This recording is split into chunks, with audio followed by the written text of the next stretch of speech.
Buenas tardes a todos. Mil gracias a quienes se unen a esta última conferencia dentro del ciclo que se lleva a cabo este mes sobre lectura y adolescencia. Nuestro objetivo es ofrecer estrategias para acercar a los jóvenes a la literatura y está dirigido especialmente a tres actores fundamentales de la formación de lectores en educación secundaria: maestros de español, bibliotecas escolares y bibliotecas públicas, buscando crear una articulación entre estos tres agentes de la mediación de lectura.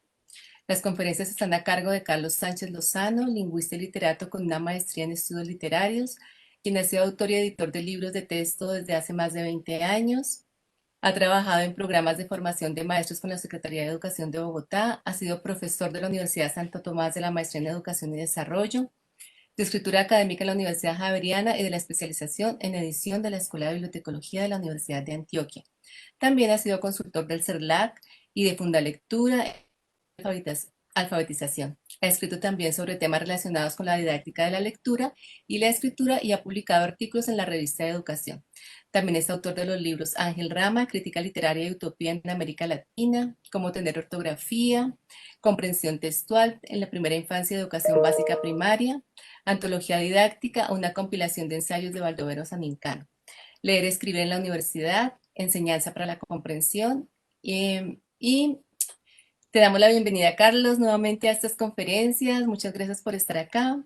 En la primera conferencia de este ciclo, que se realizó el miércoles, eh, el primer miércoles, Carlos nos habló sobre la formación de lectores críticos en el bachillerato y de cómo los mediadores pueden propiciar desde la literatura el desarrollo del pensamiento crítico. El segundo miércoles hablamos de literatura amorosa en la adolescencia y el miércoles pasado sobre aquellos libros que permiten crear diálogos alrededor de temas difíciles como el conflicto armado. Hoy Carlos nos hablará de una tarea fundamental que inicia en el bachillerato y se vuelve mucho más permanente en la universidad, como es escribir ensayos. Para los maestros es una evidencia que los jóvenes pueden pensar críticamente, mientras que para los adolescentes puede ser una tortura por la complejidad de los retos de lectura y escritura que implica planearlo y redactarlo. El ensayo es un género a medio camino entre la columna de opinión y la monografía de investigación. Como lo llamó el gran ensayista mexicano Alfonso Reyes, es el centauro de los géneros literarios. Decía centauro porque este ser mitad hombre y mitad caballo era híbrido, como es el ensayo. Mitad voz propia, mitad citas de otros autores. Maestros, pero también otros mediadores como el bibliotecario escolar o el bibliotecario público pueden ayudar a los adolescentes a cruzar este rito simbólico que implica ganar terreno en el pensamiento paradigmático y en el discursivo argumentativo, esto es, entrar a la adultez. Entonces, es un tema muy interesante y te damos la bienvenida y las gracias por tratar este tema y en estos vínculos entre maestros, bibliotecas públicas y bibliotecas escolares. La conferencia dura una hora, ustedes pueden ir haciendo sus preguntas por el chat y tan pronto Carlos Sánchez termine su exposición, yo le voy a transmitir las preguntas para que podamos como interactuar y hacer este diálogo sobre este tema tan importante. También les voy a poner en los comentarios los enlaces a las conferencias anteriores donde están en un drive donde ustedes pueden ver la presentación. Muchas gracias a todos los que se han conectado estos miércoles y de nuevo también les agradezco hoy por conectarse y por acompañarnos en esta conferencia tan interesante. Hola, buenas tardes a todos. Mis agradecimientos a quienes nos siguen en Facebook Live.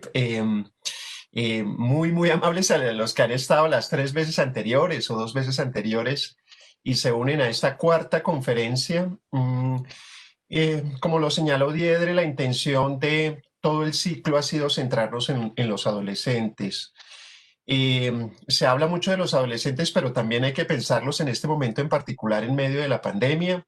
Hemos cumplido casi 160 días encerrados y particularmente para los adolescentes que son seres para el afuera, para el descubrir, para el abrazar, para el interrogar, para el vivir de manera plena.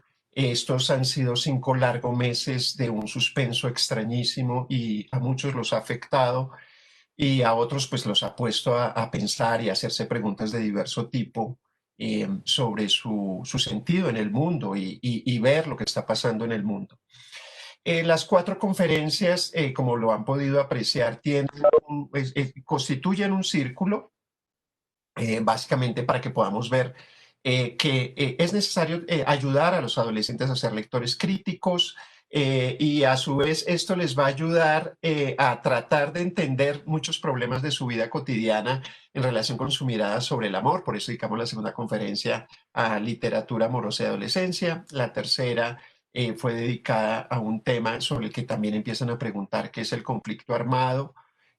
Muchos adolescentes pues, están sobre los 15, 16 años, o sea que nacieron hacia 2005. Entonces lo del conflicto armado es una cosa como una sombra todavía extraña, y como yo lo dije la vez pasada en el cierre de mi conferencia, la idea es que pueda haber un diálogo intergeneracional, y eso implica aprender a buscar la verdad a través de la memoria. Por eso invocamos la necesidad de estudiar a través de textos literarios para jóvenes que tocan el tema del conflicto, para que ellos ayuden a entender, esos textos ayuden a entender a los jóvenes qué ha pasado. Y hoy pasamos a un aspecto, llamémoslo cognitivo, evidentemente educativo, emocional, que es el tema del ensayo. Evidentemente, si hay un género que acompaña la adolescencia es hacer ensayos. Vamos a tratar de concentrarnos en algunos aspectos de carácter esencialmente cognitivos y otros propiamente textuales. Insisto que esto no se trata, como a veces creemos los maestros, que es exclusivamente de enseñar una fórmula y la fórmula funciona. No, no hay fórmulas, y vamos a mirar algunos de los problemas que implica escribir de manera reflexionada. Voy a presentar un PowerPoint. Y quisiera que siempre hemos dividido las conferencias en 4 partes. La primera parte nos enfocamos en algunos conceptos de trabajo. En la segunda parte leemos unos textos que nos ayuden a servir de referencia o de modelo sobre el problema que estamos tratando. En la tercera parte miramos cómo podríamos articular actividades, la mayoría son de carácter virtual, para que podamos trabajar el tema con los adolescentes. Y la cuarta parte es una reflexión final. Estas son algunas preguntas que me gustaría que quienes nos están siguiendo, maestros, bibliotecarios, escolares públicos o en general, lectores, personas interesadas en el tema del libro, la lectura, los adolescentes puedan ir reflexionando. Algunas de ellas se refieren a de qué modo un mediador de lectura puede atraer a los adolescentes a valorar el ensayo como género de reflexión personal, pero también como puente para valorar la discusión pública. Con eso estamos diciendo que el ensayo ayuda a que el adolescente deje de ser niño, se enfoque en su propia interioridad, se descubra a sí mismo, y proponga temas que le preocupan. Es decir, se acerque al mundo de los adultos, al de los grandes, pero a su vez eso implica pensar en problemas propios del ciudadano, problemas que afectan la comunidad, el barrio, el país, el mundo. Una segunda pregunta es, ¿cuáles son las diferencias entre un ensayo literario y un ensayo argumentativo? Que es un debate de doble orientación que ahora comentaremos. 3, ¿a qué dificultades y retos se enfrentan los jóvenes que quieren desarrollar el pensamiento crítico paradigmático? Evidentemente, este es un reto cognitivo y es un reto que, digamos, los que somos mediadores de lectura deberíamos pensarlo muy bien, cómo hacer para aprender a pensar desde la reflexión, desde la crítica. Cuarto, ¿cómo pueden los mediadores articular estrategias para fomentar la escritura de ensayos entre adolescentes? Es decir, ¿qué hay que hacer? En este momento, el Ministerio de Educación Nacional ha abierto hasta el 5 de octubre el concurso nacional de escritura, que incluye la modalidad de cuento, la modalidad de ensayo, y en la modalidad de ensayo, pues sería muy bueno que lo que hoy podamos conversar les pueda servir para participar. Y quinto, ¿en qué concursos de ensayo pueden participar actualmente los jóvenes? Entre esos, este concurso nacional de escritura impulsado por el Ministerio de Educación Nacional. Bien, no vamos, en las conferencias anteriores hemos hablado sobre las particularidades de la adolescencia en diversos niveles, pero hemos trabajado con un concepto que tiene que ver con el hecho de que los adolescentes son seres heterónomos, es decir, seres que necesitan crecer, es decir, ganar autonomía, pero ganar esa autonomía implica evidentemente un diálogo con los adultos, Y en ese sentido, los que trabajamos con jovencitos, maestros, bibliotecarios escolares públicos, nos toca mirar ese sujeto, niño, niña, chico, chica, que está tratando de ganar una identidad, que está tratando de romper con ese mundo de la niñez, está tratando de que mamá no me lleve de la mano y yo mismo aprender a moverme en mis cosas. Por eso decimos que eso implica una fuerte presencia del mediador. Eh, Quisiera como este aspecto va a regular nuestra discusión hoy. Evidentemente muchos de quienes nos están viendo, nos están oyendo, tienen ideas sobre el ensayo, en algún momento los han tenido que escribir y a veces no se tiene claro una definición única y empieza como a abrirse. Yo quisiera, estos son definiciones que yo he propuesto desde el mundo de lo escolar, más allá, pues esto no nos estamos refiriendo a escritores expertos, sino a jovencitos que en este momento en Colombia, en diversos lugares, y bueno, también tenemos personas que nos han acompañado de otros países en sus lugares de origen, que están trabajando con muchachos en bachillerato, en educación secundaria, están preguntándose esto: ¿qué impulso? ¿Qué trabajo?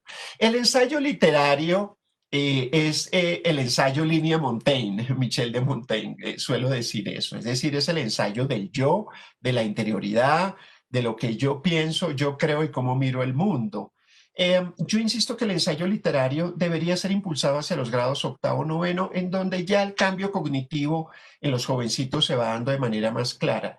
Y siempre insisto que la importancia del ensayo literario es para que el adolescente pueda exponer su voz, pueda ganar ese espacio y ser oído, así esas ideas sean copias, por decirlo así, o sean ideas muy centradas en la emocionalidad, eh, o esas ideas que a veces lo sorprenden a uno, pero es un impulso para que aprendas a escribir con tus propias palabras lo que piensas sobre un problema en particular. Estos ensayos, pues siempre, digamos, yo insisto que deberían estar dirigidos a hablar desde el yo sobre temas que me tocan en mi vida cotidiana. Pues desde luego, el mundo del colegio, el amor, pero también pueden estar temas de lo que están viendo en televisión, eh, temas que se refieren al mundo de la música, al mundo de los artistas, en general. Sobre el confinamiento, lo que estamos viviendo, es decir, el ensayo literario es para que el estudiante pueda hablar con palabras literarias, desde luego, eso esperaríamos, con la literatura detrás de aquello que lo toca. Esos ensayos siempre propongo que sean cortos, la idea es que sean 4 o 5 párrafos y que uno vea ahí una identidad cognitiva, una identidad de pensamiento en crecimiento y uno puede empezar a empujar como mediador, a ayudar a que el adolescente sienta confianza reflexionando sobre el mundo. El ensayo argumentativo es más complejo, desde luego, y yo propongo que se deje hacia 10º, 11 y como un anticipo de lo que será el paso a la universidad, porque este ensayo sí es lo que yo llamaría la línea de Descartes, o sea, observen que debemos mucho a Francia, en este sentido a Montaigne y en este caso a Descartes, en donde pues este ensayo argumentativo sí es más de carácter académico. Entonces acá se espera es menos yo que en el ensayo literario y más fuentes, más referencias y más diálogo con lo que yo llamo los gurús, los expertos, los teóricos. Es decir, un niño necesita entender, un jovencito necesita entender que en el ensayo argumentativo está conversando con otros. Entonces, en esa medida, este ensayo requiere un cierto rigor y unas reglas mucho más explícitas que en el ensayo literario. Este ensayo argumentativo propongo que sea de 4 páginas. Hay veces hay maestros que lo proponen de 10, etcétera. A mí me parece que en principio 4 páginas con una estructura que voy a mostrar ahora son suficientes para mirar y ver la dinámica de la argumentación, que es una forma discursiva muy compleja que exige ser enseñada por los diversos mediadores que seguramente nos están siguiendo. El ensayo es una matrioshka, entonces, que es la muñeca rusa que incluye otras muñecas dentro de sí. Es decir, aprender a escribir un ensayo implica dominar textos inferiores. Eh, no se podrá escribir bien un ensayo si no sabes resumir bien. Resumir no es solo recortar palabras, resumir es un ejercicio cognitivo que implica aprender a reconocer cuáles ideas son claves, cuál es la tesis que sostiene un texto y qué información es secundaria y cuál debe quedar primordialmente. Lo que llamamos los lingüistas las macroproposiciones, es decir, los enunciados mayores que guían el texto y que se podría quitar la información secundaria.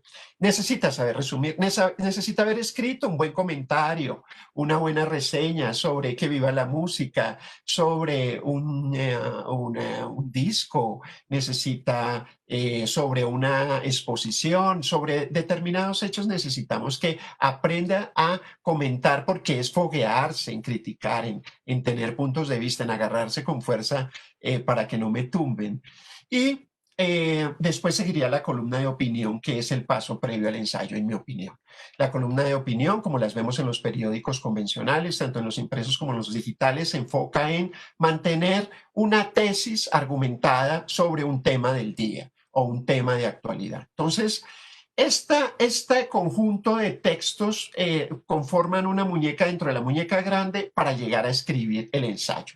¿Se podría escribir ensayo quitando los otros textos? Es una buena pregunta.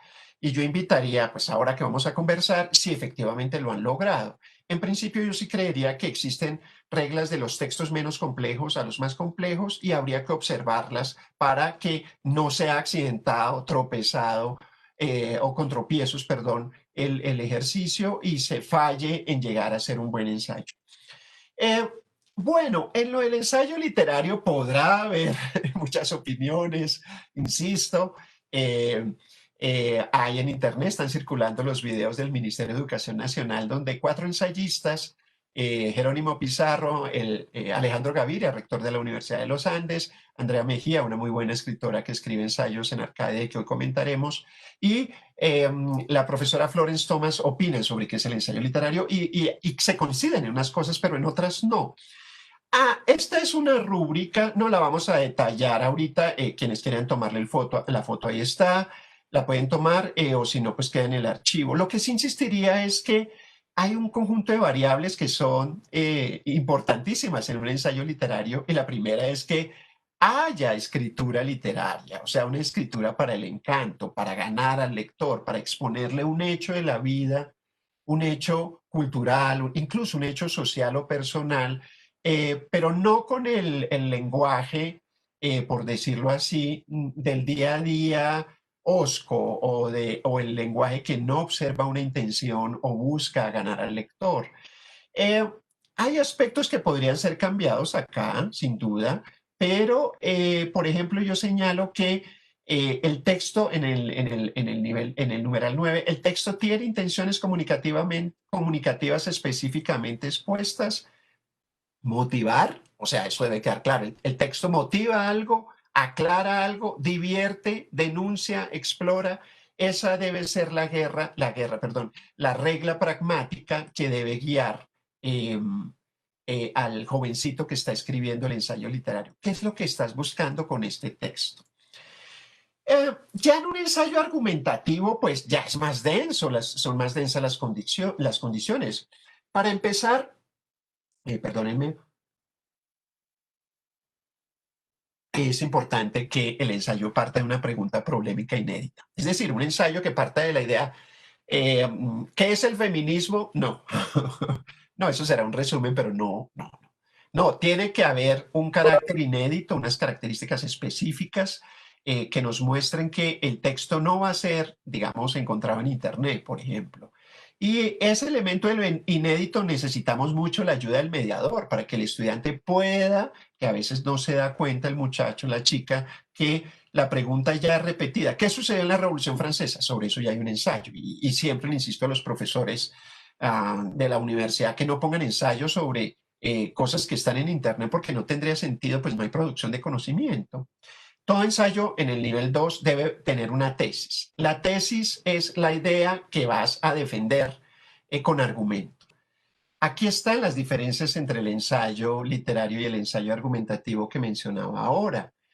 Decía que el ensayo literario es línea Montaigne porque es exponer el yo y el ensayo argumentativo es línea Descartes porque es exponer el mundo desde un razonamiento, desde luego individual, pero que pasa por unas reglas académicas o científicas. Mostrábamos que el ensayo es una matrioshka que incluye otros textos dentro de sí, el resumen, el comentario, la columna de opinión, y que esos textos son necesarios, en mi opinión, para llegar a escribir un ensayo. Y estábamos mostrando algunas reglas, perdón, unas condiciones del ensayo literario que decíamos que era el ensayo para los jovencitos de octavo, noveno grado, creo yo, en donde expongan sus puntos de vista sobre temas que los toquen.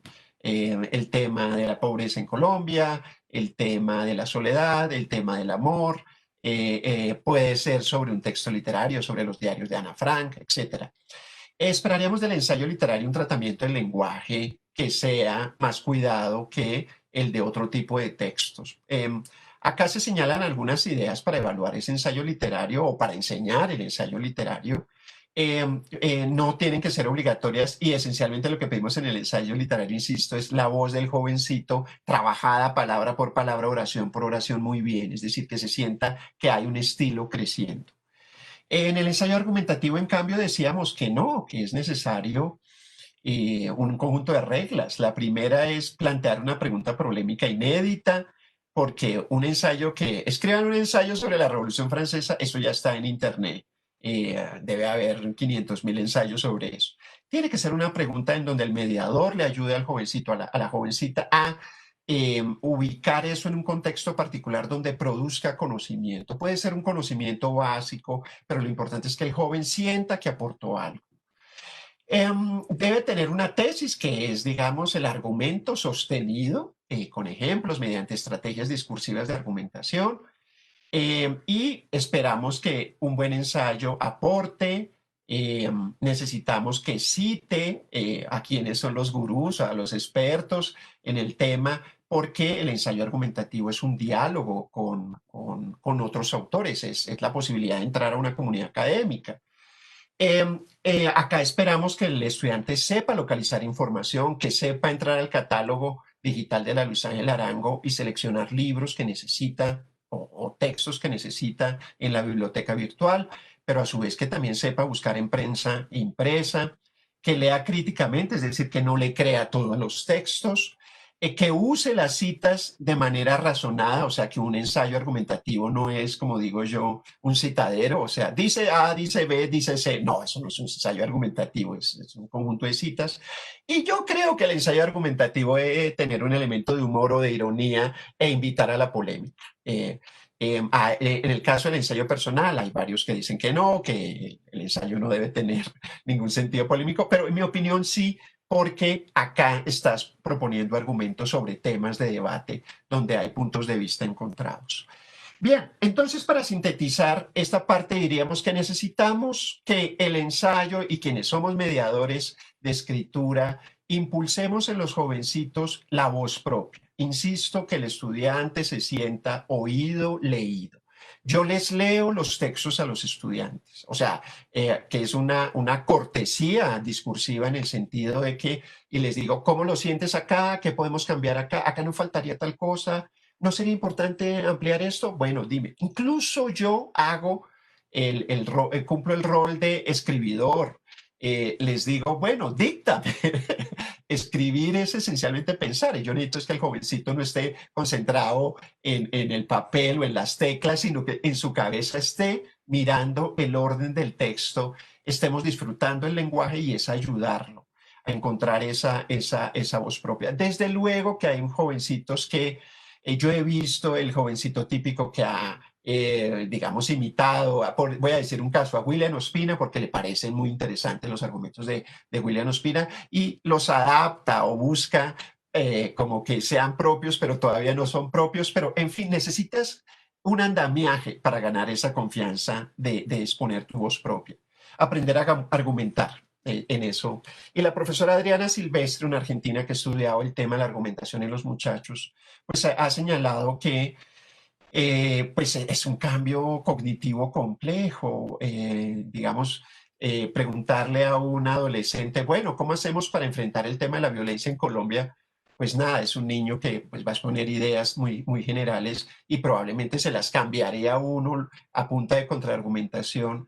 Y por eso es necesario como que aprenda ese jovencito a superar las reacciones emocionales ante los temas, sobre todo temas complejos, lo del aborto, el matrimonio homosexual, el reparto de la tierra para todos. Es decir, ahí no se trata de decir, sí, los campesinos, no, sí, sí, o sea, probablemente sí, pero es necesario encontrar un corpus argumentativo para sostenerte en la línea y que no te tumben. Eh, entonces no se basa solo en enseñar teoría argumentativa, eso es ingenuo en mi opinión. Lo que hay que enseñar en verdad es a mantenerse firme o a conceder cuando hay que conceder e ir mediando, porque la idea de la argumentación no es ganar o convencer, sino llegar a un acuerdo. Entonces es que el jovencito en los debates, en los foros, en las discusiones, aprenda a moverse dialogalmente. Bien comprender que en un ensayo se pueden decir cosas y otras cosas hay que callarlas. Evidentemente en entornos muy conservadores no puedes atacar todo porque muy probablemente quien te está leyendo va a sentir que esto va contra nuestra religión o va contra nuestra ideología política o va contra nuestro concepto de lo que es ser mujer, etcétera, etcétera. Pero digamos, todo eso tiene que ver con hasta qué punto el adolescente empieza a moverse, no diría hacia lo radical, sino, es decir, que vaya bajo un esquema muy de razonamientos progresivos, mirando quiénes lo van a leer, cómo lo van a leer, no para satisfacer al adulto, de eso no se trata, sino para ir controvirtiendo sin que el lector cierre tu texto y diga, no me interesa hablar. Ahora, si llegara a pasar eso, implicaría que ya no podrías estar en ese lugar, te toca partir. Lo que ha sucedido con muchos adolescentes o jóvenes que sienten que sus ideas no caben en un entorno, tienen que irse de ese entorno. Bien, eh, y desde luego aprender a escribir un ensayo es aprender a citar, a dialogar con otros autores, sentir que hay otro autor que está diciendo lo que tú dices, sentir esa pasión de encontrar que estás leyendo sobre feminismo tal autora y efectivamente eso lo hemos vivido acá, eso lo he sentido yo, etcétera, pero sin que te vuelvas la autora, es decir, que pierdas tu personalidad y la dejes al adulto, sino que ganes un elemento de configuración en tus propias ideas. Bien, eh, ¿cómo es un ensayo? Acá viene una pregunta. Bueno, yo voy a presentar un modelo. Este es un ensayo más argumentativo. Se le pueden quitar cosas. Pero evidentemente, digamos, un buen ensayo tiene un título que atrape al lector. Como digo, los que ponemos malos títulos, si a mí me hubieran puesto a titular 100 años de soledad, yo me hubiera puesto Historia de una familia desgraciada. Y eso no sería un buen título. Entonces toca buscar al lector ganártelo en las 8 palabras del título. Y eso es urgente aprender a hacerlo. Entonces, enséñale a los estudiantes a hacer títulos. Desde luego, tu nombre, el autor, en qué grado estás. Eh, y yo propongo que siempre haya un astra, se podría quitar un resumen de lo que viene. Es decir, este ensayo quiero defender tal posición. Las palabras clave, es decir, las etiquetas, los tags, eh, que reúnen lo que tú vas a decir, si es literatura colombiana, si te estás refiriendo a una autora, si te estás refiriendo, por ejemplo, a un problema en particular, la violencia en Colombia, entonces, ¿qué autores, el tema violencia, el tema conflicto deberían aparecer ahí?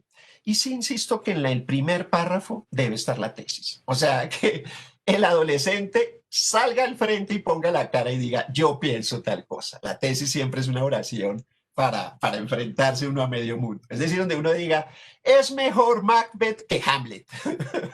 Y lo es por tal razón. Y uno diga, bueno, sosténgala. Y después debe venir el corpus argumentativo.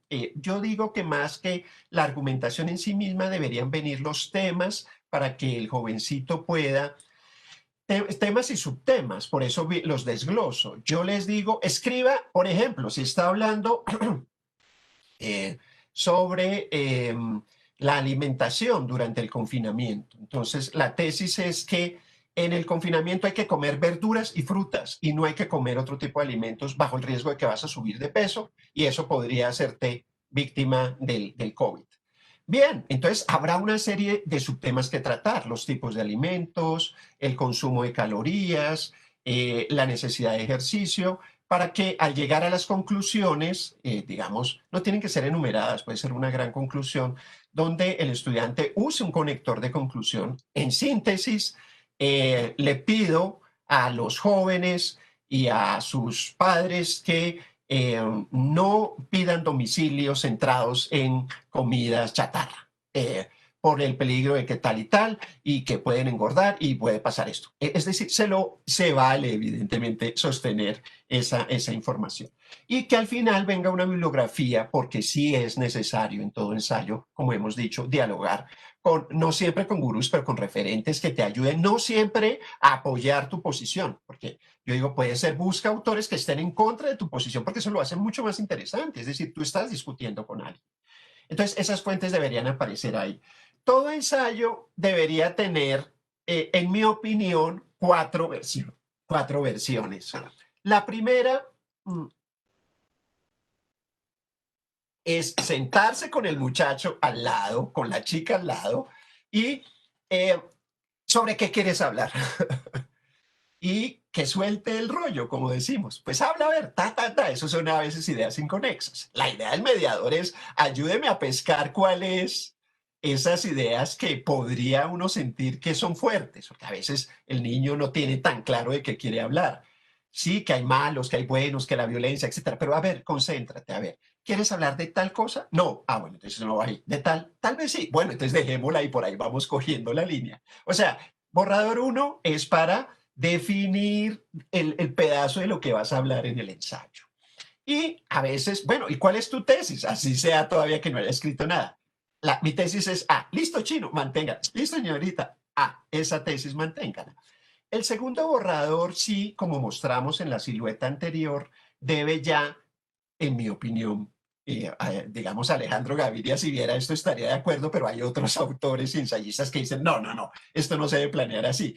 De acuerdo, pero para efectos, digamos, de lo institucional escolar, es mejor tener siempre procedimientos y andamiajes. Bueno, eso es muy de Vygotsky y de eso hemos hablado en estas 4 conferencias. Es decir, divida lo que va a decir en 4 subtemas, lo que mencionábamos ahora. ¿Quieres hablar sobre la necesidad de cuidar la salud durante el confinamiento? Bueno, habrá unos subtemas de los cuales hablar. Y pues para apoyar la tesis, desde luego. La tercera versión sí debería ser un poco más elaborada, se debe centrar en la superestructura, la que mostré, y yo diría que en el lenguaje, es ahí en las palabras. Digamos es, oye esto, mira estas repeticiones, ojo que esto se está sintiendo como muy pesado acá, esto tiende a no ser claro. Y la cuarta versión sí ya es limpiar puntos seguidos, puntos aparte, mayúsculas, evitar problemas sintácticos y ensayo terminado. Como lo han podido ver, la presencia del mediador, maestro, bibliotecario, público escolar, es decir, cualquier persona que sea generosa en su mirada de los textos de los adolescentes implica apertura, empatía y corazón y tiempo para sentarlo al lado y hacer la versión 1, hacer la versión 2, hacer la versión 3, hacer la versión 4. Con algunos estudiantes muy autónomos, pues nada, muchachos, listo, arranque. Y me va enviando por correo o vamos mirando si virtualmente lo conversamos. Con los más heterónomos, es decir, que tienen dificultades en encontrar las palabras, en organizar las oraciones, sí es al lado y uno haciendo de copista.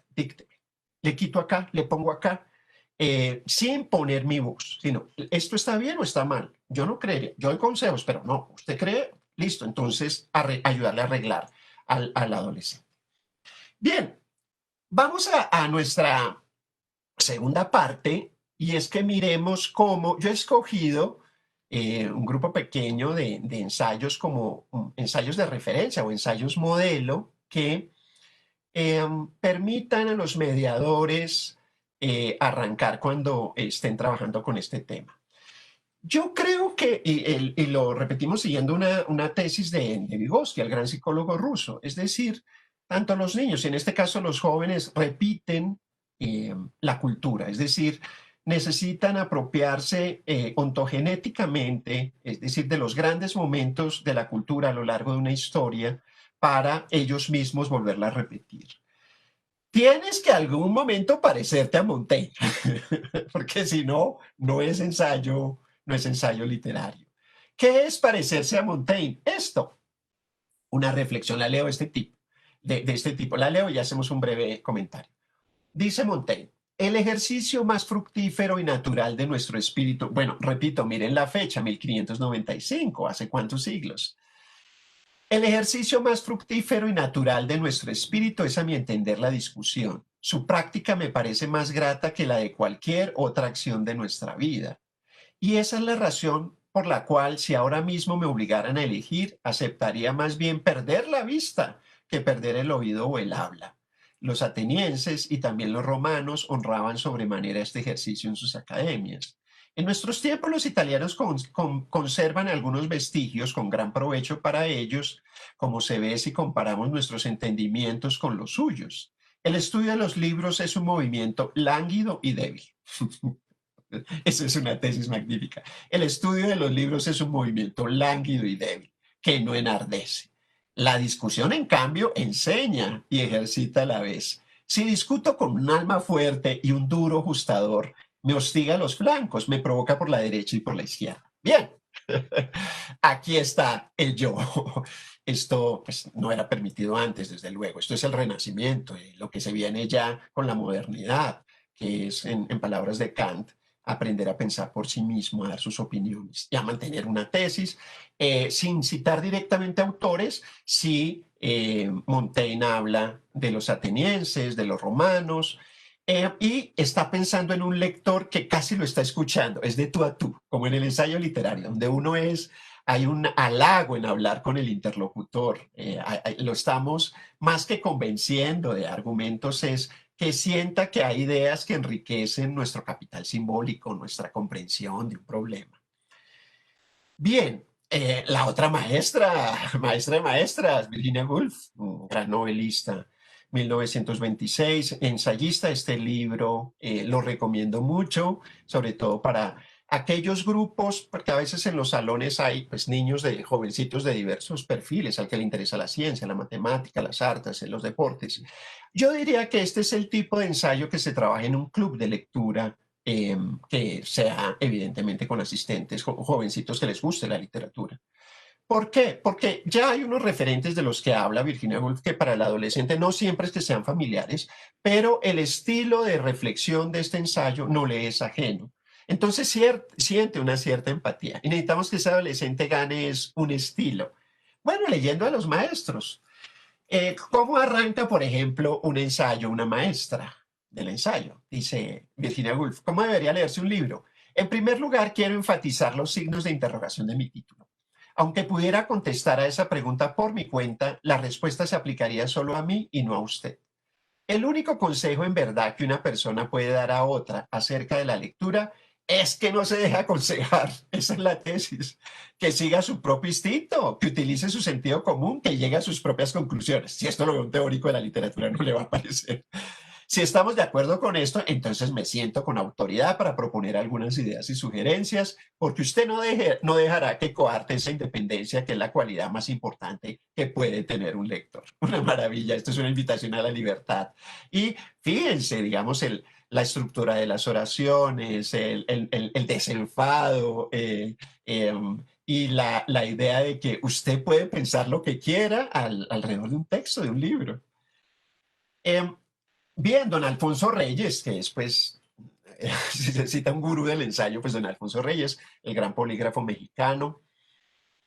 Este libro lo puso a circular con fama en Medellín, es una antología de sus ensayos, y acá se ve y se aprecia, voy a leerlo y hago el comentario. La melancolía del viajero, dice don Alfonso Reyes. A veces los que vuelven de un largo viaje conservan para toda la vida una melancolía secreta, como de querer juntar en un solo sitio los encantos de todas las tierras recorridas. La Odisea no nos hace asistir a los últimos días de Ulises. Cuando Ulises hubo recobrado sus playas y arrojado de su palacio a los pretendientes, dando así término a la gran empresa de su vida, ¿quién duda que se abrió a sus ojos una melancólica perspectiva de ocios y recuerdos en las noches inacabables de Ítaca, junto a la afanosa rueca de Penélope. Hay un juego burlón en todo esto, porque es como Dios volvió al fin Odiseo a su casa, pero ya se quiere largar otra vez. Se puede huir a la seducción de las sirenas amarrándose bárbaramente al mástil. Pero ¿cómo olvidar después las canciones de las sirenas? Apenas ha reposado Ulises y ya anuncia a su fiel Penélope que nuevos trabajos lo reclaman.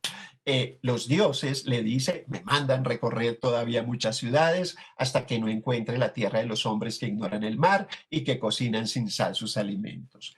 Bien, acá hay un juego, es jugar con el lenguaje y jugar con un referente extratextual clásico como es la Odisea, es ponerla a decir cosas que no dijo Homero, son interpretaciones del lector.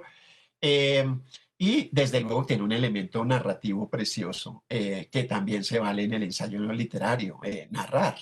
No quiere decir que los ensayos argumentativos no se puedan narrar también. Y hay gente que lo hace muy bien. Y sobre todo he visto economistas escribiendo ensayos en donde uno dice, uy, va a aburrirse uno con fórmulas. A veces cuentan una historia con la cual quieren atar la tesis y sacar las conclusiones a partir de esa narración. Bien, y desde luego, William Ospina en nuestro medio, yo diría, eh, es un brillante ensayista. Yo no estoy de acuerdo con muchas de sus tesis, quiero ser sincero. Sin embargo, me parece que su columna del Espectador y sus libros de ensayo son un modelo. Él tiene posiciones políticas particulares, cierta mirada del país que yo la miro con reserva, pero noto en mis estudiantes un gran interés. Y para mí, el hecho de que mis estudiantes tengan interés sobre un autor hace que yo pierda mis prejuicios frente a ese autor y lo valide como lectura. William Ospina es heredero y discípulo de Stanislao Zuleta, que es un tipo de ensayo eh, que tiende a ser muy político, que tiende a mezclar mucho lo literario con lo social, con los temas de los conflictos sociales, y en esa medida eh, pues hay un riesgo. Miremos cuál riesgo, pero yo lo valgo en la escritura de mis estudiantes. En nuestro tiempo, el poder del ejemplo lo tienen los medios de comunicación, dice William Ospina. Son ellos los que crean y destruyen modelos de conducta. Pero lo que rige su interés no es la admiración por la virtud ni el respeto por el conocimiento. No son la cordialidad de Whitman, la universalidad de Leonardo, la perplejidad de Borges, la elegante claridad de pensamiento de Oscar Wilde, la pasión de crear de Picasso o de Basquiat o el respeto de Pierre Michaud por la compleja humanidad de la gente sencilla, lo que gobierna nuestra época, sino el deslumbramiento ante la astucia, la fascinación ante la extravagancia, el sometimiento ante los modelos de la fama u opulencia. Fíjense que la argumentación tiende a ser basada, digamos, yo diría, este es un tipo de argumento y un tipo de argumento que a mí particularmente me irrita, pues esencialmente porque no va al asunto, ¿no? Y tiende más a autorreferenciarse que a validar las posiciones de los expertos. William Ospina, pues acá, no sé, no se va a poner a conversar con McLuhan o con teóricos como Humberto Eco, sino con los que a él le gustan y que hablan como él. Pero es muy interesante la exposición, la forma como organiza las ideas para contrastar una posición A frente a B. Y esta chica que quiero recomendar se llama Andrea Mejía, está en los videos que les hablé de promoción del Concurso Nacional de Escritura.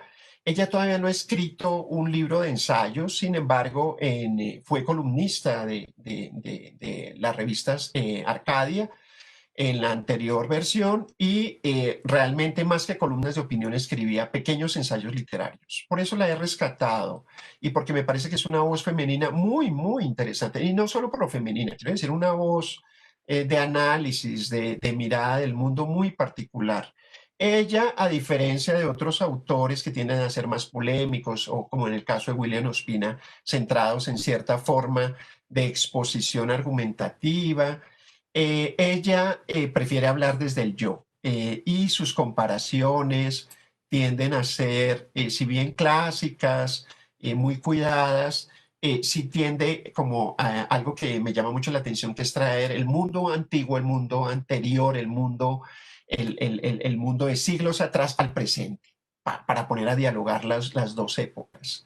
Dice, en las confesiones, Agustín se asombra de que Ambrosio haya encontrado una forma de leer sin pronunciar las palabras. Los pensamientos de Agustín, que es la lectura silenciosa, los pensamientos de Agustín me han dejado, fíjense hablando en primera persona, los pensamientos de Agustín me han dejado muda 1000 veces. Por ejemplo, cuando escribe, entonces me dirigí a mí mismo y me dije, ¿tú quién eres? La cita es perfecta, en mi opinión. Yo rara vez leo en voz alta, una renuncia que eh, concede todo al silencio. El sonido de mi propia voz me parece una clara imperfección empírica. Está hablando de ella misma, o sea, algo privado que hace público. Prefiero incluso que me hablen. En cambio, leer en la mente, Agustín tiene mucha razón al asombrarse, es la felicidad más rara y pura sobre la tierra. Ah, y hay un elemento poético de dominio del lenguaje que me llama profundamente la atención en Andrea Mejía. Bien, eh, expuesto estos textos, hemos hablado de lo que es un ensayo literario y un ensayo argumentativo, todo con el fin de que podamos, en medio del confinamiento, vamos a ver hasta cuándo sigue, poder organizar actividades o proyectos que unan a tres actores, tres mediadores claves en el mundo del libro y de la lectura, que son los maestros, los bibliotecarios escolares y los bibliotecarios públicos. ¿Cómo pueden aportar para que los jóvenes puedan exponer su voz propia, puedan ser leídos, cómo ayudarlos a que aprendan a diferenciar una tesis, a razonar de manera más ordenada, a frenar las emociones como forma de reacción ante los puntos de vista diferentes. Y en esa medida hemos propuesto tres variables de articulación o de interconexión en las actividades, que son la mediación propiamente dicha, la intertextualidad y los recursos de consulta. La mediación se refiere a una estrategia planeada para acercar a los estudiantes al dominio de una habilidad, de un saber, de un modo de actuar frente a los textos. La intertextualidad, desde luego, es que enseñar a los adolescentes que no se habla desde un yo intolerante, sino un yo tolerante que conversa con otros autores, con otros problemas, y que esas voces deben hacerse visibles en el texto que está escribiendo.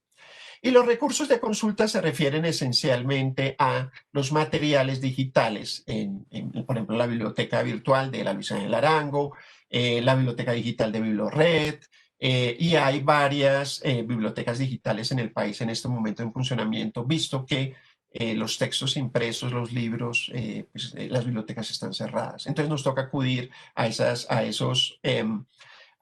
plataformas digitales. Hemos hablado mucho de Makemake, que en este momento tiene apertura para algunos de sus libros digitales gratis.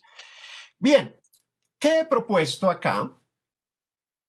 Bueno, por ejemplo, voy a tomar el caso del bibliotecario escolar. Desde luego que cada uno tiene formas de actuar tanto en la mediación, en la intertextualidad y en el uso de recursos de consulta, pero quisiera, digamos, ver más hoy que los maestros que muy amablemente nos han acompañado y acá lo están leyendo ellos. Más, digamos, como el bibliotecario escolar a veces diría, uy, pero hacer ensayos, eso es como muy del profesor, muy del área español, muy del área inglés. Eso no es mío. No, no, yo sí quisiera pensar que tanto el bibliotecario escolar como el bibliotecario público pueden ayudar a que un joven aprenda a razonar por escrito y a exponer ideas de manera ordenada en un texto y a hacerse partícipe como ciudadano de discusiones públicas. Fíjense que en la del bibliotecario escolar, en la mediación, yo propongo que con el apoyo de un guión escaleta previamente concebido, les propone a los adolescentes exponer en un video de 5 minutos sus opiniones sobre un tema que previamente hayan debatido en la biblioteca escolar. Bueno, puede ser que previamente lo hayan debatido, o si no, se puede hacer un guión en donde dividiendo por una escaleta, por segundos, pues diga, primero salude, entonces 10 segundos. 10 segundos, díganos usted quién es. Tercero, díganos usted por qué está interesado o qué tema seleccionó. Otros 10 segundos para exponer qué piensa sobre el tema.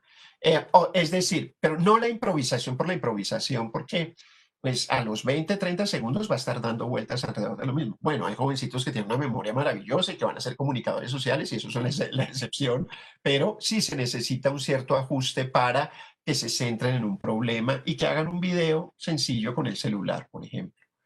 Y luego en la parte de intertextualidad, pedirle a los jóvenes, digamos, si es un club de lectura, por ejemplo, leer en Make Make el ensayo La melancolía del viajero, que fue el que expusimos ahora, en la compilación del Espíritu Universal de Alfonso Reyes, con el fin de que los estudiantes debatan la tesis que sostiene el texto. Es decir, que los hombres llegan a su casa después de una larga vuelta, o podría ser lo contrario, una mujer odiseica, perdón, y apenas llegan a la casa ya quieren irse otra vez de viaje. Entonces podrían escribir alrededor de eso, o el hecho de la rutina matrimonial, si se tratara de esa la tesis por sostener, en fin, de la necesidad humana de viajar. Entonces, ¿qué idea se les ocurre sobre eso a partir del texto de Alfonso Reyes? Y que luego, como en los recursos de consulta, descarguen de la biblioteca digital La Odisea de Homero, y en su versión digital, miren qué capítulos o un capítulo en particular donde aprendan a hacer una parodia. Pues yo propuesto que busquen un capítulo, pero sería muy interesante hacer una parodia. Es decir, la parodia es la que se burla del texto original a partir del texto original y crea otro texto nuevo. Esa parodia es, bueno, se hubiera aburrido, por ejemplo, con Circe, la maga, la hechicera. Entonces, ¿cómo? Por eso no lo cuenta el texto. ¿Cómo era vivir con ella? Entonces, a lo mejor se aburrió y pasó otra cosa. Contémoslo. En definitiva, es un diálogo con el texto para que pueda llegar a validar una tesis, es decir, qué es lo que hace que sintamos la necesidad de movilizarnos, de conocer nuevos lugares, de cerrar la puerta de nuestra casa y buscar aventuras, de mirar el mundo de otro modo en la breve vida que tenemos. Entonces, a ver si sobre eso escriben. Incluso valga un ensayo, pues, digamos, siempre hablamos de un ensayo escrito, pero podría ser que lo diga y lo grabe en video con ayuda de notas. Lo valdría en un ejercicio de un club de lectura. Lo más importante acá es fortalecer la voz propia de los jovencitos. Bueno, esa es una idea de articulación en el caso para el bibliotecario escolar. Bien, reflexiones finales.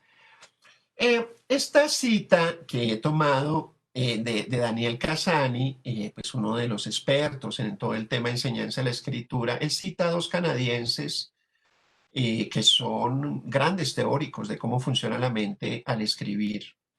Y ellos dicen, Carver Eiter y Marlene Scardamalia dicen, escribir un ensayo extenso es probablemente la tarea constructiva más compleja que se espera realice la mayoría de seres humanos en alguna ocasión. Pero la escuela y la sociedad parecen creer que casi todo el mundo debe ser capaz de escribir un ensayo coherente de 4.000 palabras sobre un tema como, por ejemplo, la participación de los discapacitados en el deporte. Con ello quiero señalar que esa idea de profesores, incluso universitarios, escriba un ensayo para mañana, escriba un ensayo para la próxima semana, tal como lo hemos expuesto acá, no es posible, y más teniendo escritores muy novatos, escritoras muy novatas que necesitan mayor nivel de mediación. Eh, si eso es así, el ensayo, digamos, bien planeado, donde el mediador meta la mano, cuando quiere decir meta la mano, no es que reemplace la voz del jovencito, de la jovencita, sino que cree los andamiajes para que los muchachos puedan hablar, expresar sus puntos de vista sobre su yo, su interioridad o sobre temas públicos, es ir ganando una gran confianza para formar seres que pueden mirar su propia vida de manera analítica, reflexiva, el viejo sueño platónico, no moverse en la vida sin pensar y desde luego convertirse en críticos del presente. Cuando decimos críticos, pues a veces hay los hipercríticos que nada les parece, pero vivimos en un jardín que nos correspondió en suerte, como dice Voltaire, y nos toca también opinar sobre todo lo que pasa pues, en el lugar en que estamos, en esas democracias llenas de problemas en que estamos, desde una perspectiva que varía de acuerdo a nuestra posición social, cultural, de cómo somos oídos.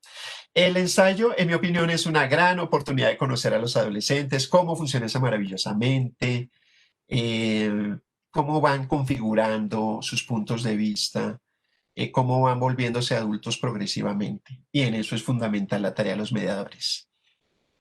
Y quería, pues, para cerrar, invitar de nuevo que tenemos la oportunidad del Concurso Nacional de Escritura en la modalidad de ensayo, como lo pueden apreciar acá.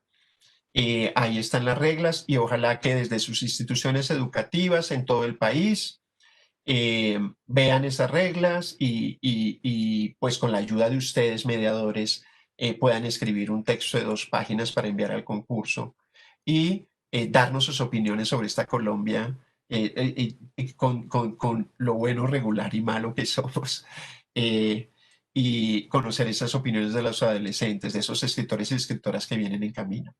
Gracias por su atención, muy amables después de 4 conferencias, haber tolerado a este interlocutor con sus ideas particulares, sus puntos de vista que hemos discutido de manera tan interesante que espero ahora podamos conversar. Bueno, muy amables voy a invitar a Diedre, que amablemente nos ha ayudado a moderar las participaciones. Y bueno, te voy a leer un par de comentarios. Ah, Alejandra Casallas dice que a muchos adolescentes se les dificulta argumentar ya que el uso de las tecnologías facilitan todo. debe tener, digamos, como algo debió haber visto ella, que a veces otros no lo hemos visto y siempre digo, hay que mirar desde la mirada del otro para tratar de entender. Digamos, si es factible que, pues, cuando hablamos de tecnología estamos hablando de medios. Tienden a ser imperativos, por ejemplo, entonces, pues, las voces de los oyentes no importan. Sin embargo, yo diría que hay algo muy interesante que ha pasado desde que viene la revolución tecnológica a finales de los años 90 y es la posibilidad de la interacción. Bueno, se dirá que a veces esa interacción no cambia cosas, pero yo diría que Twitter o incluso en Facebook, en Instagram, que no la sé usar bien y en cambio los muchachos la usan también, permiten que los jóvenes puedan dar opiniones. Evidentemente en Twitter, que es una red compleja, pues dar opiniones a un adolescente diría siempre necesitamos la ayuda de un adulto porque, pues, es decir, tú escribes una idea con alguna palabra imprecisa o no lexicalmente clara y es decir, si ya tienes seguidores va a haber un debate. Y sobre todo es porque Twitter invita muchas veces a la reacción emocional, eh, incluso al insulto. Entonces, no, eso es pues es contra lo que estamos luchando, Dios, es la posibilidad de convivir en medio de la diferencia. Me dicen que en Instagram hay mucha participación de los jóvenes porque pueden hablar con sus palabras, pueden poner sus temas, sus fotos. Bueno, eso seguramente hay que mirarlo con cuidado, pero me parece importante que haya un espacio donde los jóvenes se puedan expresar. ¿Qué consejos nos das para ganar más gusto a la lectura cuando tenemos dispositivos, redes sociales que nos entretienen? Nada, se pueden dar muchos consejos, pero los consejos no tienen sentido sin contexto. Entonces, siempre hay que mirar los contextos en particular. Y los contextos, quiero decir, es cada jovencito, cada jovencita quién es.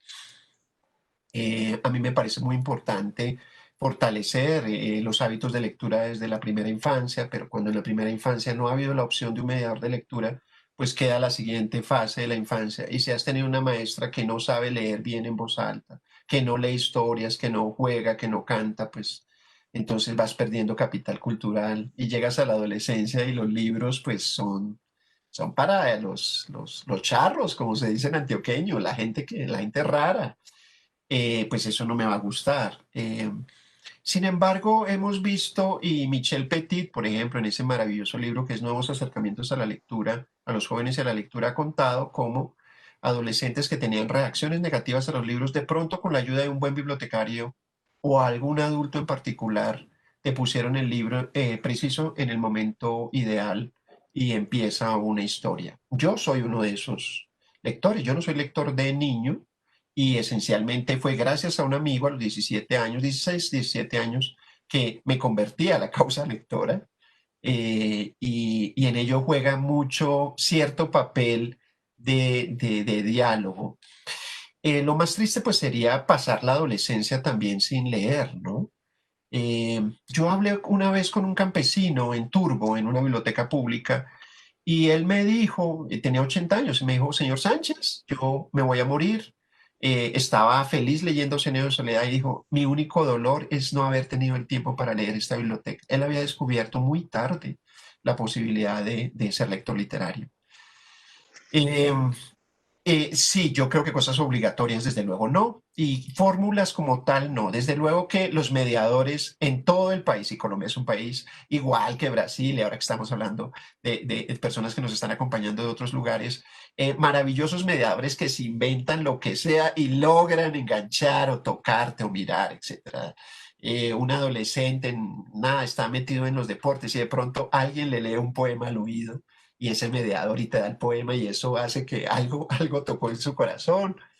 Y desde luego que los maestros jugamos un papel fundamental. Lo que pasa es que yo tengo una opinión particular sobre lo que hacemos los maestros con la literatura en bachillerato y esencialmente es que está dirigida a que los textos literarios los trabajamos para el desarrollo de competencias y habilidades de comprensión lectora y de comprensión lectora crítica sobre todo.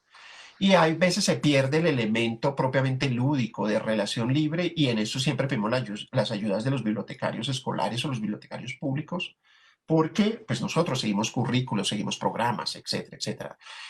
Sí, probablemente que si pongo a leer Cien años de soledad y eso va a aburrir mortalmente a los muchachos, pues nadie va a querer a García Márquez y siempre van a pensar que eso es aburridísimo.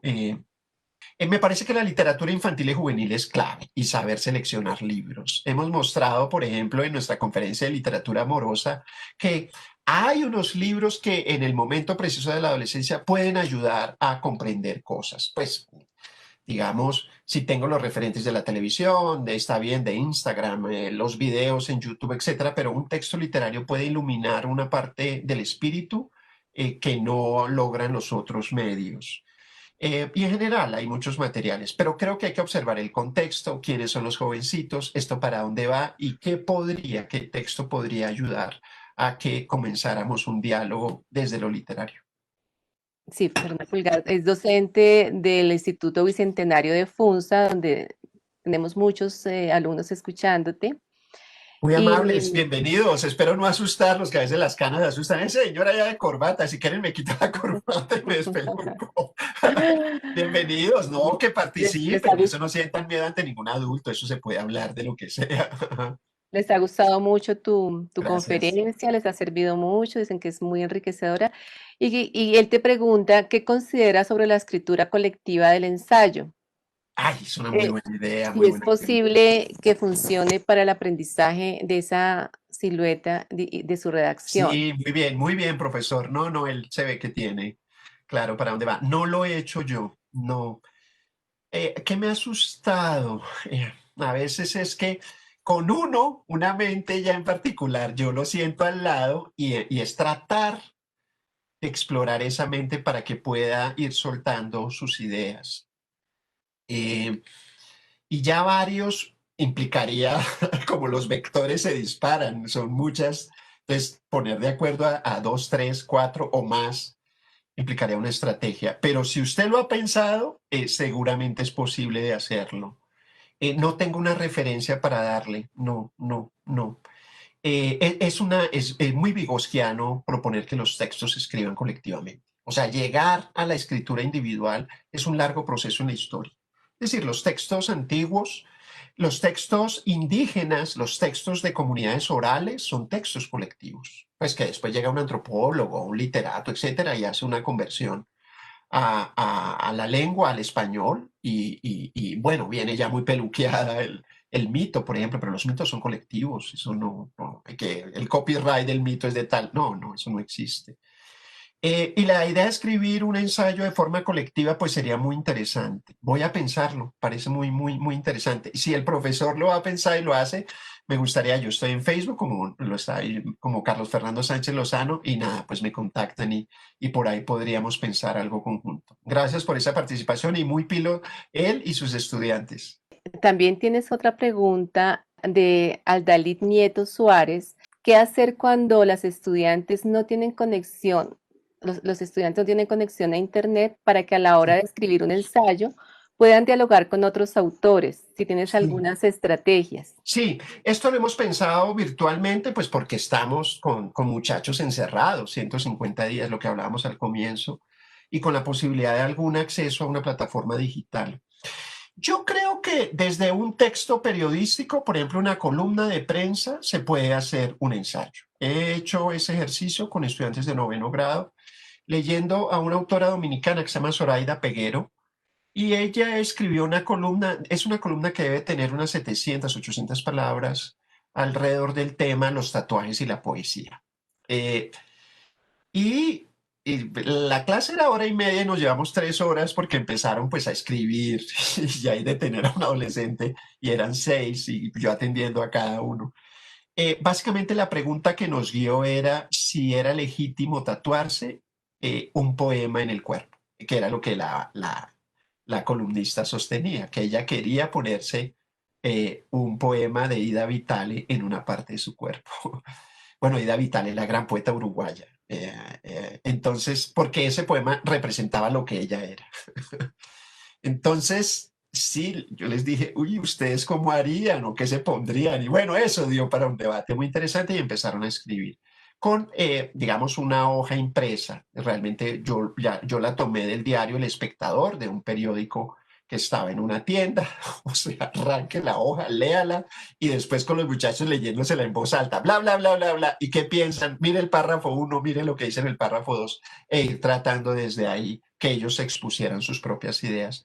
Yo creo que la prensa escrita, donde se consiga, eh, o a veces puede ser que el profesor como mediador les ayude a buscar en Internet si tiene esa oportunidad. Yo lo hago. Yo siempre digo que hay que tener un texto base que te ayude porque un niño que, por ejemplo, no sé, he visto adolescentes que están pensando mucho en los emprendimientos juveniles porque dicen, mira, yo puedo poner un negocio de miel y puedo hacerme plata durante la pandemia, durante el confinamiento. Pongo una buena página web y no sé qué. Entonces, claro, a veces digo, pero espérate y eso podría fracasar por A, B, C, entonces quedan callados. Entonces les digo, Chino, mire esta, yo le busco un texto corto, mira lo que dice este economista o mira lo que dice esta página y cítalo o refútalo. Digamos que es un ejercicio para aprender a dialogar y para enriquecer la enciclopedia del adolescente, porque el adolescente no ve todavía como el adulto, bueno, estamos hablando de cierto tipo de adulto, la complejidad, los 360 grados del problema, sino el adolescente ve 45, ve esto, pero no ve esto. Pero, digamos, las referencias podrían ser con esa ayuda del docente o con uno o dos textos que estén con una posición, una tesis A y otro texto con una tesis B, para que a partir de ahí empiecen a exponer sus propios puntos de vista. Otra pregunta, ¿cómo crees que podemos mejorar nuestro o interés por la lectura? Te pregunta uno de los jovencitos que Sí, muy están bonita, qué pregunta tan conectados. bonita. Bueno, a mí me gustaría oírlo es a él o a ella, porque tiene, o sea, la pregunta tiene el 50% de la respuesta. Bueno, yo descubrí el valor de la literatura a través de la música. Tenía un amigo que le gustaba mucho el rock y él traducía canciones pues del rock de mi época y yo no entendía, pues en el español, por ejemplo, textos de Black Sabbath. Entonces, eso él me ayudaba a interpretar y alguna vez me dijo, mira, y me regaló una hoja y era un poema que no entendí nada, pero era un poema de un autor español del siglo de oro y el poema de pronto se me abrió a mí algo en la mente. Dije, "Ah, claro, es posible que pase esto y cuando en la canción decía esto y esto que dice el poema tienen que ver algo conjunto. Y después sí, muy buenos mediadores y sobre todo mis amigos, no los voy a mencionar, una larga fila a la que le debo, entre ellos tú, Diedre, digamos que siempre pregunto, oye, ¿y tú qué estás leyendo? ¿O tú qué me recomiendas? Es Y, verdad. y, y siempre hay de las personas que son lectoras habituales una guía, pero puede ser un elemento, la recomendación. Desde luego, guiarse por aquellos que leen, asistir a un club de lectura. Tú misma diriges un club de lectura para jóvenes en las bibliotecas públicas. En este momento, pues hay en Bibliored, en todas las bibliotecas, en Confama, en Barranquilla, en Cali, todos los mediadores estamos movilizándonos para que los jóvenes sientan que es el momento ideal para encontrar el libro. Eh, a veces ha pasado accidentes, por ejemplo, accidentes quiero decir que llegaste a un autor por casualidad, te paraste a ver una vitrina de una librería, te llamó la atención un título, se llamaba Rayuela y ahí había una golosa y uno miraba eso y el lenguaje tan raro, pero de pronto había un capítulo sobre el beso y uno decía, este libro lo quiero leer, lo quiero leer, lo quiero leer. Pasa.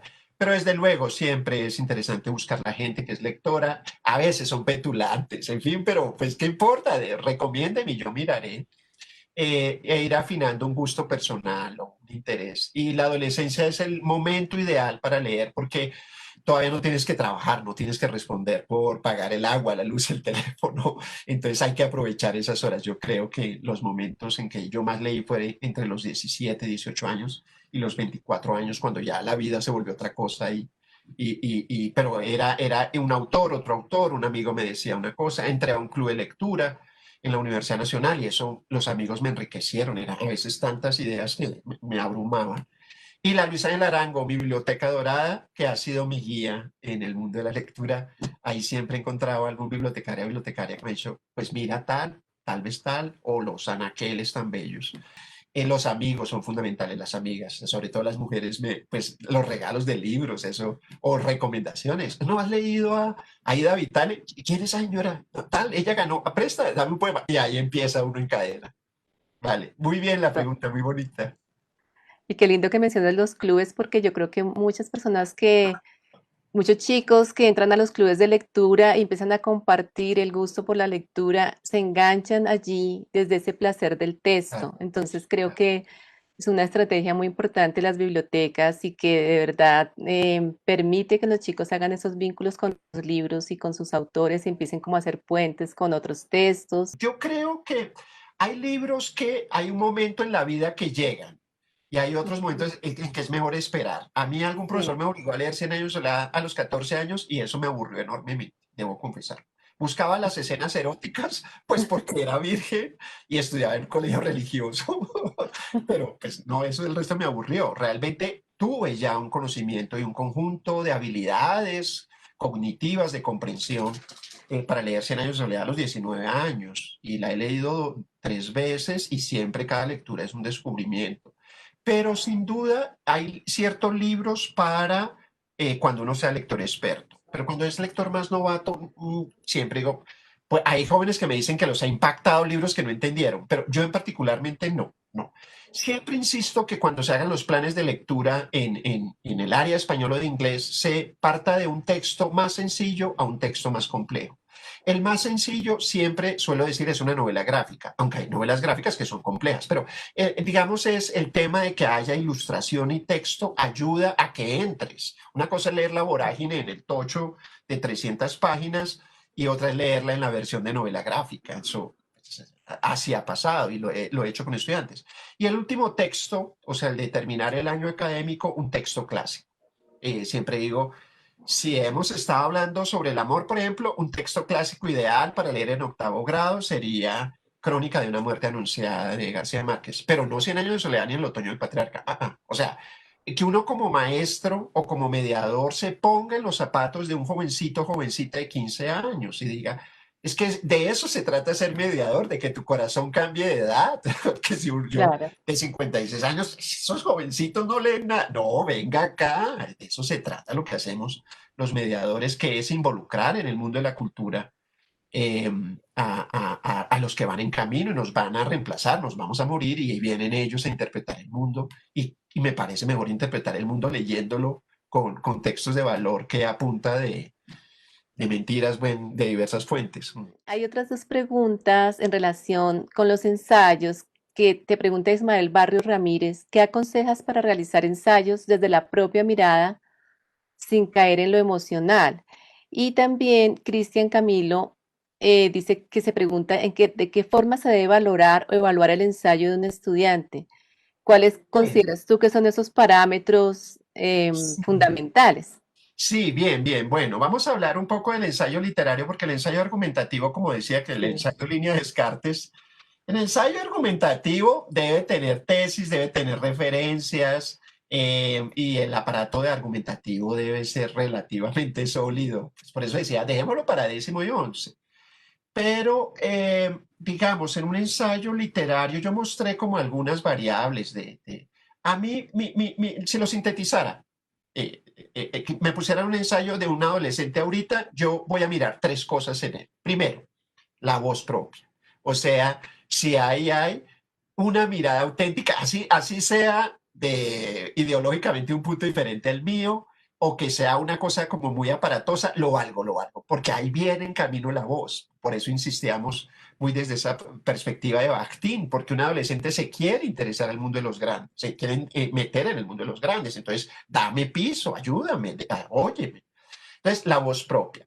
Un segundo aspecto que yo valoraría mucho en el ensayo literario es un estilo de escritura, es decir, de cuidado en las palabras. Es decir, que, por ejemplo, si por ejemplo, quiero hablar de la risa y comienzo la primera oración citando el diccionario de la RAE, pues no me va a gustar mucho. O sea, yo quiero oír tus palabras. Entonces, dime que para ti, ¿qué es la risa? Entonces, si comienzas una oración diciendo, la risa hace que una mujer te ponga cuidado. Eso sí me interesa porque eso ya viene en camino a algo, viene una historia. Entonces, es construir el estilo hacia allá, es encontrar las palabras apropiadas. Y yo diría, un tercer aspecto que valoraría mucho es las fuentes que soportan lo que tú estás diciendo, es decir, en qué voz te basas, o sea, lo que hemos hablado, la intertextualidad, para que el adolescente se acostumbre, desde luego que esto no es un opinadero y que es un monólogo o a veces que es una cosa dogmática. Yo pienso que tal y no, pues sí, muy bueno, pero pues escribir un ensayo literario es para dialogar, para permitir miradas diversas sobre algo, para enriquecer el lenguaje. Entonces, repasando, yo diría que son tres cosas las que valoraría en un ensayo. En principio, la voz propia, el estilo y la tercera que dijimos, ahora me perdí. Ya recuperé, debe ser que estoy un poco cansado. Y la tercera, el cuidado con las palabras, es decir, y que me hables, converses, o sea, no un monólogo, porque un opinadero por un opinadero no, pues no es una invitación a construir un ensayo. Yo valoraría eso.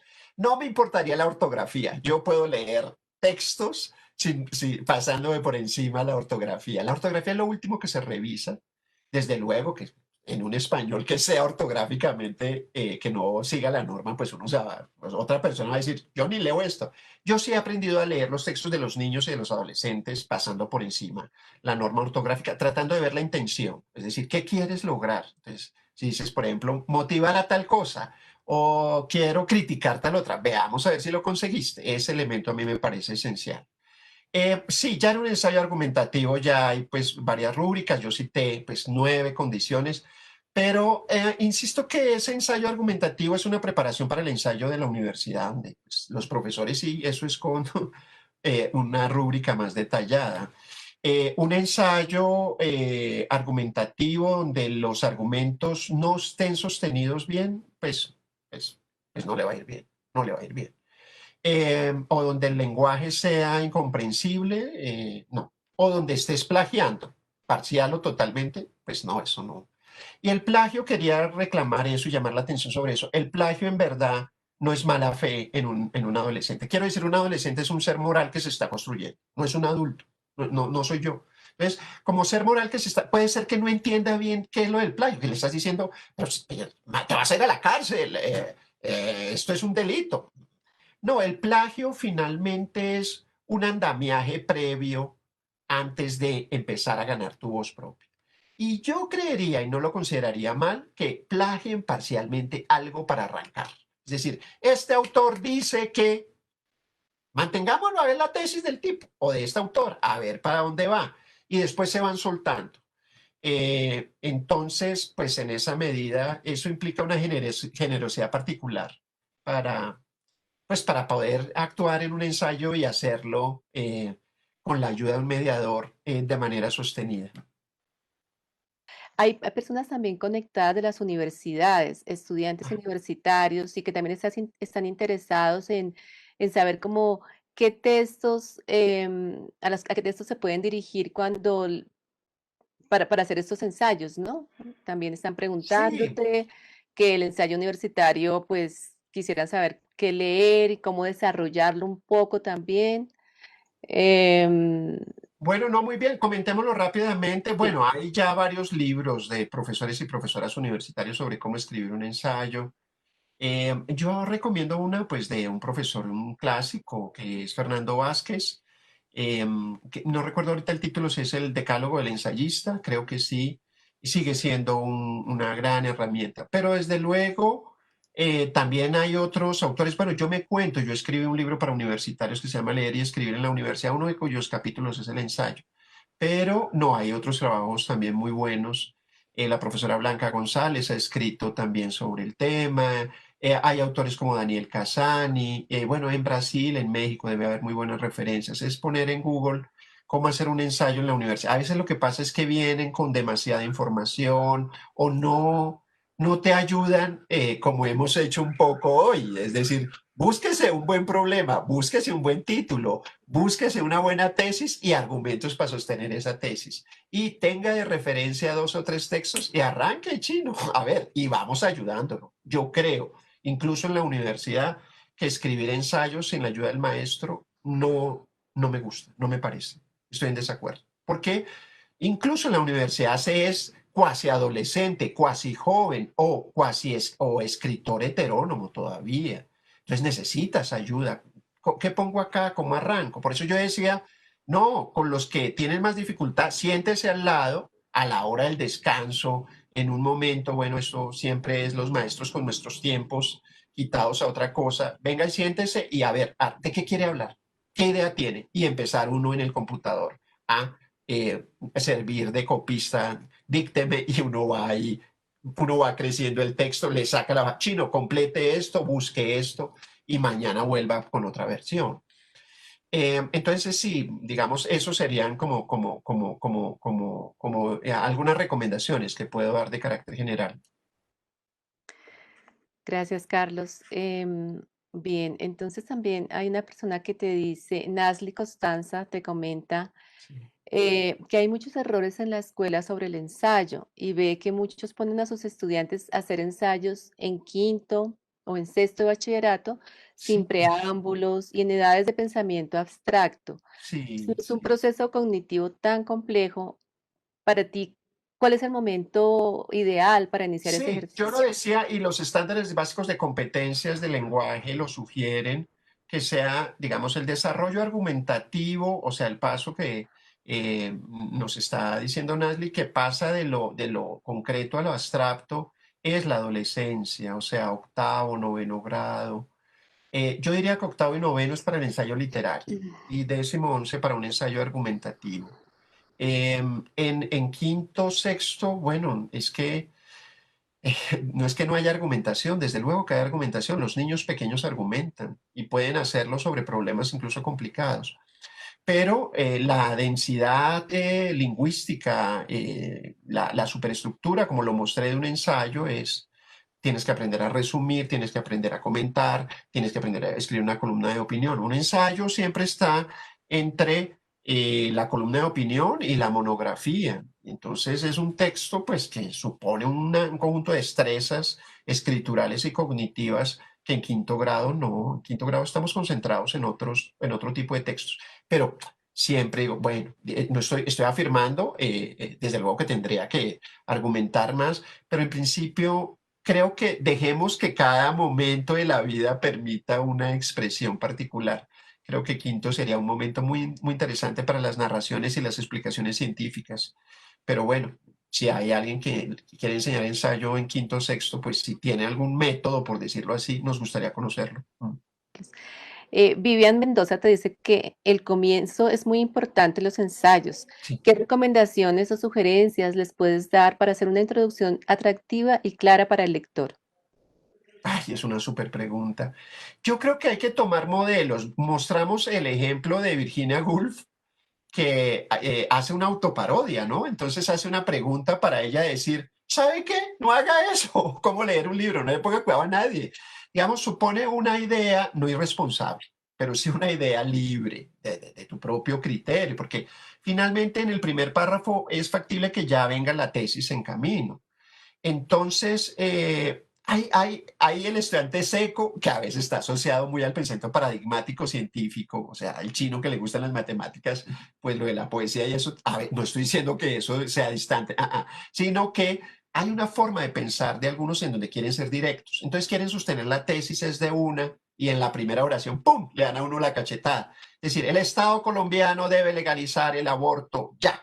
Y empieza, miércoles pues, y empieza uno, se ha metido en un tremendo tema y llame, y empieza ya pues sí, que están muriendo miles de jóvenes, etcétera, etcétera, pero claro, a veces puede ser abrumante, o el lector simplemente dice, no, yo no estoy de acuerdo con esa idea, o no me has convencido. Entonces, implica cierta estrategia en donde yo diría que el primer párrafo es para agarrar al lector. O sea, ¿quieres salir conmigo? Entonces no es, salga conmigo, no, sino, no, cree un prólogo, un momento. A veces puede ser una narración. Yo noto que los que nos fascinan las narraciones, yo soy cherezaesco, entonces, si a mí me van a exponer una idea, pero me comienzan con una historia, una anécdota, una narración, un microcuento, me atrapa. Hay algunos que utilizan la referencia, ¿no? Entonces, dice tal, digamos que es un argumento de autoridad. Y bueno, puede ser que los que creen en esa autoridad, pues digan, listo, esto está bueno, veamos. Pero en general, si uno dice, no, esto a mí no me convence ese autor porque es, bueno, no sé, lo que las diferencias que uno tenga, uno no va a seguir al segundo párrafo. Primer párrafo, bueno, Andrés Hoyos, que tiene un manual de escritura magnífico, también quiero recomendarlo, y da unas ideas sobre el primer párrafo que me parecen encantadoras. Es muy de origen estadounidense, que la enseñanza de la escritura en los Estados Unidos pues tiene una larga tradición. Em, entonces, pone ejemplos de cómo, por ejemplo, hay algunos que comienzan peleando con el lector o llamándole a la atención, jalonándolo. Em, siendo consecuente, usted pensará, lector, o sea, ese registro de escritura ya lo pone uno como, o sea, me está invitando a dialogar así no estemos juntos, entonces se vale. Creo que de todas maneras tiene que ser ameno. Esa es la primera regla. Si es aburrido o me dice algo que ya otro ha dicho reiteradas veces, o por ejemplo, mi lucha con los lugares comunes. Eso se me ha olvidado hablar de eso. Los lugares comunes es decir lo que todo el mundo dice. Colombia está mal. Va a leer yo. Colombia es una maravilla, o sea, una maravilla en medio de todas sus diferencias. Entonces, lugares comunes no. El lugar común supone una estrategia retórica, pues ya como que ya alguien leíste que sí, tal cosa. Entonces uno dice, no, pero eso ya lo ha dicho A, B, C, D, eso ya todo el mundo lo piensa. No, de lo que se trata en el ensayo es juega a mirar otra posibilidad.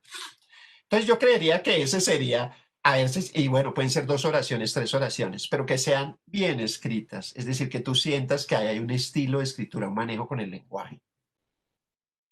¿Qué obras em, literarias recomendaría para los estudiantes que se están formando como docentes en el programa de formación de las normales superiores con la intención de formar docentes lectores? Siempre insisto que estas recomendaciones son en abstracto porque no conozco los jóvenes, quienes están estudiando en la normal. Yo creería que pues textos que susciten la pasión de ser maestro, porque ahora estoy viendo que a veces hablo con normalistas o licenciados futuros que le dicen a uno que, o sea, ¿por qué quieres, por qué estudiaste esto? Dice, no, por razones diferentes, pero no porque quiero ser maestro. Ser maestro impone una pasión y una renuncia a cosas. Y yo diría que se parece mucho en eso a los curas y a las monjas, o sea, ¿no?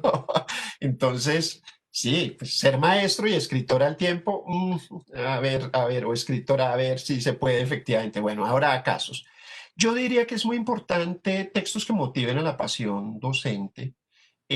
Un trabajo interesante sería mirar qué obras literarias colombianas o latinoamericanas o incluso del ámbito iberoamericano tienen por personajes a maestros y maestras.